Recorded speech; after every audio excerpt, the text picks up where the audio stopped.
ಕೆಟ್ಟಿದ್ದೇನೆ ಬೇಡ, ಮುಂದೆ ಕಟ್ಟಿಯುವುದು ಬುತ್ತಿ ಸರ್ವಜ್ಞ ಅಂತೇಳಿ ಸರ್ವಜ್ಞ ಹೇಳಿದ. ನಾವು ಜೀವನದಲ್ಲಿ ಯಾರಿಗಾದರೂ ದಾನ ಧರ್ಮ ಪುಣ್ಯ ಪರೋಪಕಾರ ಏನು ಮಾಡಿರ್ತೀವೋ ಅದು ನಮಗೆ ಮುಂದೆ ಜನ್ಮ ಜನ್ಮಾಂತರ ಒಂದಾನೊಂದು ಕಾಲದಲ್ಲಿ ಮರಳಿ ನಮಗೆ ಅದರ 10% ಬರ್ತದೆ. ಅಂತ ಒಂದು ದಾನದಲ್ಲಿ ಅಂತ ಒಂದು ಶಕ್ತಿ ಅದ. ಆದರೆ ನಾವು ಈಗಲೇ ಬೇಕಂದ್ರೆ ಅದು ಸಿಗುವುದಿಲ್ಲ, ಕಾಲಾನಂತರ ಅದು ಸಿಗ್ತದೆ. ಪರಮಾತ್ಮ ನಮ್ಮನ್ನು ಪರೀಕ್ಷೆ ಮಾಡಿ ಮಾಡಿ ಮಾಡಿ ಕಾಲಾನಂತರ ಕೊಡ್ತಾನೆ. ನಾವು ಯಾವಾಗ ಕೊಡಬೇಕನ್ನೋ ಅಪೇಕ್ಷೆ ಆಗ್ತದೆ ಅವಾಗ ಅದನ್ನು ಮರಳಿ ಅವನು ಕೊಡುವಂತನಕ್ಕಾನೆ. ಹಾಗೆ ಬಸವಣ್ಣವರು ಒಂದು ಇವತ್ತಿನ ಪ್ರಸಂಗ ನಡೀತಲ್ಲ, ಏನು ಪರಿಯಲ್ಲಿ ಕೊಡುವೆ ನೀತಿಗೆ ದಾನಿ ಸಂಗಮ ಕೊಡದೆ ದಯನು ಮಾಡದೆ ಅಂತೇಳಿ ಹೇಳುವಂತರಕ್ಕ. ದಾನಿ ಸಂಗಮನಾಥ ಕೊಡಲಾರೆ ಏನು ಪರಿಯಲ್ಲಿ ಕೊಡಬೇಕು, ಕೊಟ್ಟಿನಂತೆ ನಾ ಮಾತು ಹೋಯ್ತಲ್ಲ ಅಂತೇಳಿ ಅವ್ರು ಎಷ್ಟು ಕಷ್ಟಪಡ್ತಾರ. 12 ವರ್ಷ ಕಾಯಿದ್ರು ಕೂಡ ಅವ್ರಿಗೆ ತಕ್ಕಲಿಲ್ಲ ಬೇಡದಾಗ. ಅದು ಚನ್ನ ಬಸವಣ್ಣ ಅಕ್ಕನಾಗಮ್ಮನ ಹೊಟ್ಟೆಯಲ್ಲಿ ಹುಟ್ಟದ, ನೀಲಮ್ಮನವ್ರ ಹೊಟ್ಟೆಯಲ್ಲಿ ಹುಟ್ಟಬೇಕಾದಮ್ಮ ಅವ್ರ ಹೊಟ್ಟೆಯಲ್ಲಿ ಹುಟ್ಟದ. ಹಿಂಗ ಕಾಲ ಒಂದು ವಿಪರ್ಯಾಸವಾಗಿರ್ತದೆ. ನಮಗೆ ಬೇಡಿದ ರೀತಿಯಲ್ಲಿ ಸಿಗುದಿಲ್ಲ, ಅದು ಬೇರೆ ರೀತಿಯಾಗಿ ಸಿಗುತ್ತದೆ. ಆದ್ರೆ ಅವಾಗ ಸಿಗಲಿಲ್ಲ, ಮುಂದೆ ಅವರು ಕಾಲಾಂತರದಲ್ಲಿ ಭವಾಂತರದಲ್ಲಿ ಮುಂದೆ ಅವರು ಜನ್ಮಾಂತರದಲ್ಲಿ ಮುಂದೆ ಕೊಡೆಕಾಲ ಬಸವಣ್ಣಾಗಿ ಹುಟ್ಟಿದಾಗ 3 ಮಂದಿ ಪುತ್ರರನ್ನು ಕೊಟ್ಟ ಪರಮಾತ್ಮ. ಹಿಂಗ ಅದಕ್ಕೆ ನಾವು ಈಗ ಸಿಗಲಿಲ್ಲ ಅಂತ ದುಃಖ ಮಾಡಬೇಕಾಗಿಲ್ಲ. ಈಗ ಗುರುಬೋಧೆಯನ್ನು ಪಡೆದು ನಮಗೆ ಏನು ಮುಕ್ತಿ ಆಗಬೇಕು ಅನ್ನೋದಿಲ್ಲ. ಜನ್ಮಾಂತರದಲ್ಲಿ ನಮಗಾದರೂ ಗುರು ಕರುಣೆ ಆಗಿರ್ತದೆ.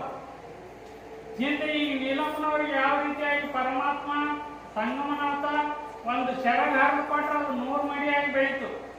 ದ್ರೌಪದಿಗೂ ಕೂಡ ಅಲ್ಲಿ ಒಂದು ಮಹಾಭಾರತದಲ್ಲಿ ಯಾವ ರೀತಿ ಆಗಿತ್ತು, ಆ ದ್ರೌಪದಿ ಒಮ್ಮೆ ಸಣ್ಣವಳಿದ್ದು, ಇನ್ನು ದ್ರುಪದ ರಾಜನ ಮಗಳು ದ್ರೌಪದಿ ಸಣ್ಣವಳಾಗಿದ್ದವಳು. 10-18 ವರ್ಷ ಇದ್ದಾಗ 8-10 ಮಂದಿ ಗೆಳತಿಯರು ಕೂಡ ನದಿ ಸ್ನಾನಕ್ಕೆ ಹೋಗಿದ್ಲು. ನದಿ ಸ್ನಾನಕ್ಕೆ ಹೋದಾಗ ಅಲ್ಲಿ ದುರ್ವಾಸ ಮುನಿಗಳು ಸ್ನಾನ ಮಾಡ್ತಿದ್ರು ಆ ಹೊಳೆಯಲ್ಲಿ.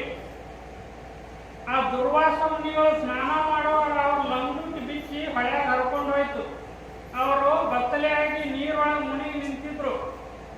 ಇವರು ಅಲ್ಲೇ ಸ್ನಾನ ಮಾಡ್ಬೇಕಂತ ದ್ರೌಪದಿ 8-10 ಮಂದಿ ಗೆಳತಿಯರು ಎಲ್ಲರೂ ಕೂಡಿ ಅಲ್ಲೇ ಹೋದ್ರು.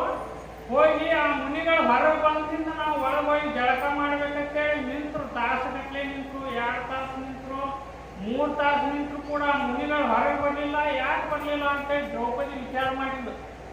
ಬಹುಶಃ ಇವರ ಮೈ ಮೇಲೆ ಬಟ್ಟೆ ಇರ್ಲಿಕ್ಕಿಲ್ಲ, ಅದಕ್ಕಾಗಿ ಅವ್ರು ನಿಂತಾವ, ನನ್ನ ಬಟ್ಟೆಯನ್ನು ಕೊಡಬೇಕಂತ ದ್ರೌಪದಿ ತನ್ನ ಸೆರಗನ್ನು ಹರಿದು ಆ ಮುನಿಗಳ ಕಡೆ ಒಗೆದು ಬಿಟ್ಲು, ಹಾಕಿಬಿಟ್ಲು.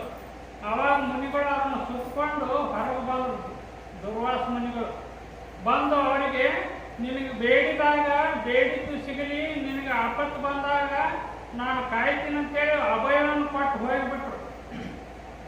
ಆಮೇಲೆ ದ್ರೌಪದಿ ಜಳಕ ಮಾಡಿದ ಮುಂದೆ ಅವಳಿಗೆ ಮದುವೆ ಆಯಿತು. ಎಲ್ಲ ಪಾಂಡವರ ಜೊತೆ ಮದುವೆ ಆಯಿತು. ಮದುವೆ ಆದಾಗ ಮುಂದೆ ದುಶ್ಯಾಸನ ಒಂದು ಸೀರೆಯನ್ನು ಸೆಳೋ ಪ್ರಸಂಗ ಬಂತಲ್ಲ, ಅವಾಗ ಕೃಷ್ಣ ಭಗವಾನ ಒಂದು ಸೀರೆ ಸೆರಗನ್ನು ಬಿಡುವಂಥ ಪ್ರಸಂಗ ಬರ್ತಲ್ಲ 100 ಮೈಯ. ಅವಾಗ ಕೂಡ ಅವಾಗ ಸೀರೆ ಸೆರಗನ್ನು ಸೆಳೆದಾಗ ಹಿಂದೆ ಏನು ದುರ್ವಾಸ ಮುನಿಗಳ ಆಶೀರ್ವಾದ ಆಗಿತ್ತಲ್ಲ, ಆ ಒಂದು ಶಕ್ತಿ ಅಲ್ಲಿ ಬಂತು.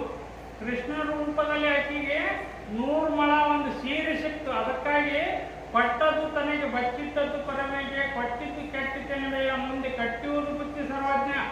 ದುರ್ವಾಸ ಮುನಿಗಳು ಕೊಟ್ಟಂತ ಒಂದು ಅಭಯ ಆ ಮುಂದೆ ಅವಳಿಗೆ ಕಷ್ಟ ಬಂದಾಗ ಅವಾಗ ಅವಳಿಗೆ ಈಡೇರಿತು. ಅದಕ್ಕಾಗಿ ನಾವು ಜೀವನದಲ್ಲಿ ದಾನ ಧರ್ಮ ಸಂಪತ್ತನ್ನು ಎಲ್ಲ ನಾವು 16 ದಾನಗಳನ್ನು ಸ್ಥಾನವನ್ನು ಅರಿತರಿತು ಜ್ಞಾನವನ್ನು ಮಾಡಿದಾಗ ನಮಗೆ ಸಂಕಷ್ಟ ಬಂದಾಗ ಭಗವಂತ ನಮ್ಮನ್ನು ಕೈ ಹಿಡಿದು ಅವಾಗ ನಮಗೆ ಕೊಡುವಂತನಕ್ಕದ. ಅದಕ್ಕಾಗಿ ನಾವು ದಾನ ಧರ್ಮ ಸತ್ಯ ಇಂಥವೆಲ್ಲ ಮಾಡಿ ನಮ್ಮ ಜೀವನದುದ್ದಕ್ಕೂ ಒಳ್ಳೆಯದನ್ನೇ ಮಾಡೋದನ್ನು ಕಲಿಬೇಕು.